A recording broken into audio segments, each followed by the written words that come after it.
అంటే మీరు స్టార్ట్ చేసినప్పుడు అప్పుడు సోషల్ మీడియా లేదు. యాహ్! ఇప్పుడు మీరు ఛాలెంజెస్ గురించి మాట్లాడుతుంటే, ఇప్పుడొచ్చాక ఇప్పుడు జెన్-జీ ఇవన్నీ చూసుకుంటే సోషల్ మీడియా గూడా బట్ ఒక పాయింట్ టార్చర్ ఆఫ్ వ్యూ ఇదయిపోయింది. అంటే ఆ ఛాలెంజ్ ఎట్లా?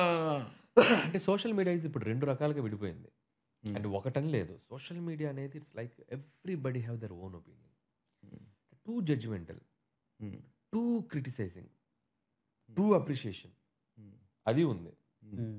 అప్రిషియేషన్ టు ద కోర్ ఉంది. క్రిటిసిజం టు ద కోర్ ఉంది. హ్మ్. ఏది ఎంత తీసుకోవాలో అంత తీసుకోవాలి. హ్మ్. సో, పర్టిక్యులర్‌గా నా ఫిల్మ్స్‌కొచ్చేసరికి ఏంటో నాకు తెలియకుండా ఎఫ్2 ముందు వరకు లేదు. హ్మ్. ఎఫ్2 నుంచి ఒక సెక్టర్ ఆఫ్ సోషల్ మీడియా నన్ను టార్గెట్ చేసింది. చూస్తున్నా అది పోవట్లా. డే బై డే బిల్డ్ అవుతూ వస్తుంది. నేనేం చేయాలి? హ్మ్. జస్ట్ లెఫ్ట్ వదిలేసా. బట్ సినిమా టు సినిమా నేను ఎదుగుతున్నాను గదా! హ్మ్. నేను ఎదుగుతున్నాను గదా! హ్మ్.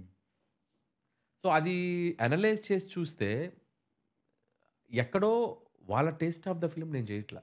హ్మ్. నా సినిమాలు ఎవరికి నచ్చుతున్నాయో వాళ్ళొచ్చి హ్యాపీగా చూస్తున్నారు, ఎంజాయ్ చేస్తున్నారు, కోట్లు రెవెన్యూలు ఇస్తున్నారు.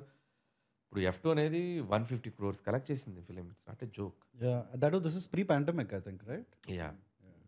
అండ్ ఎఫ్3 పాండమిక్ తర్వాత వచ్చి it's collected almost 65-70 crore share and 130 gross. Hmm. Every film collecting Hmm. Huge revenues Hmm. And still ఎక్కడో సోషల్ మీడియాలో మన గురించి ఒక బ్యాడ్ కమెంట్స్ రాస్తున్నప్పుడు మనకి కాన్ఫిడెన్స్ లూజ్ అయ్యే ప్రమాదం ఉంటుంది. హ్మ్. అది మనం సీరియస్‌గా తీసుకుంటే. Okay. అస్సలు సీరియస్‌గా తీసుకోకూడదు. And take it as like a fun. Hmm. ఈ కుర్రోడు మనల్ని కామెడీ చేసుకుంటున్నాడు. ఏం చేసుకుంటున్నావు నాన్న అని చూస్తా. భలే తిట్టారు నన్ను సూపర్ ఎంజాయ్ వెళ్ళిపోతా. Hmm. ఇంకోటేదో పంపితే నేను నవ్వుకుంటా. నా మీద జోక్ లేదు. నా మీద రకరకాల జోకులేస్తారు. నేను నవ్వుకుంటా. నేను కాన్ఫిడెన్స్ లూజ్ అయితే నా ఎగ్జిస్టెన్స్‌కే ప్రమాదం. హ్మ్. నా చైర్ కూలిపోద్ది. కుప్ప కూలిపోద్ది. I know my strength what it is. Hmm. I know where are my audience. I know where to tap. I know how to get my success. Hmm. I have my calculations. Hmm. నువ్వు నవ్వకపో. నన్ను నచ్చని వాళ్ళు. That's your perception. That's your opinion. Hmm. But నా sector of audience విపరీతంగా enjoy చేస్తున్నారు. విపరీతంగా నా సినిమా చూసి నాకు సినిమా టు సినిమా ఎంతో కొంత నేర్చుకుంటున్నాను. ఒక స్టెప్ వెళ్తూ ఉన్నాను.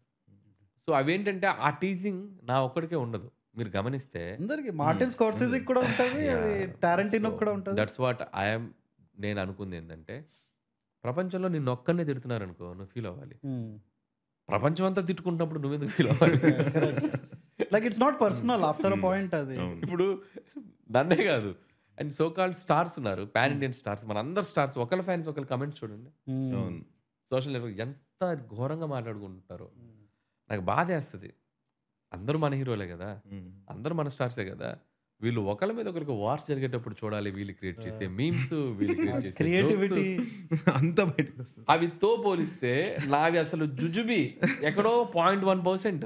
అది సినిమా రిలీజ్ అయినప్పుడు ఒక 0.1% అట్లా వెళ్ళిపోతున్నాయి. నేను ఎందుకు సీరియస్గా తీసుకోవాలి ఇవి? సో 100లో ఇప్పుడు 100 కమెంట్స్ పాజిటివ్ ఉన్నప్పుడు 4 కమెంట్స్ నిన్ను ట్రోల్ చేసే కమెంట్స్ ఉంటే హ్యూమన్ సైకాలజీ ప్రకారం 4కి వెళ్తాం మనం. కరెక్ట్. 100 పాజిటివ్ ఉన్నాయి పక్కన, 100 positive comments, 100 people are praising you. Hmm. ఇది ఎందుకు తీసుకోవట్లేదు నువ్వు అని నన్ను నేను క్యాలిక్యులేట్ చేసుకుని okay go with the positive, ignore the negative, happy life.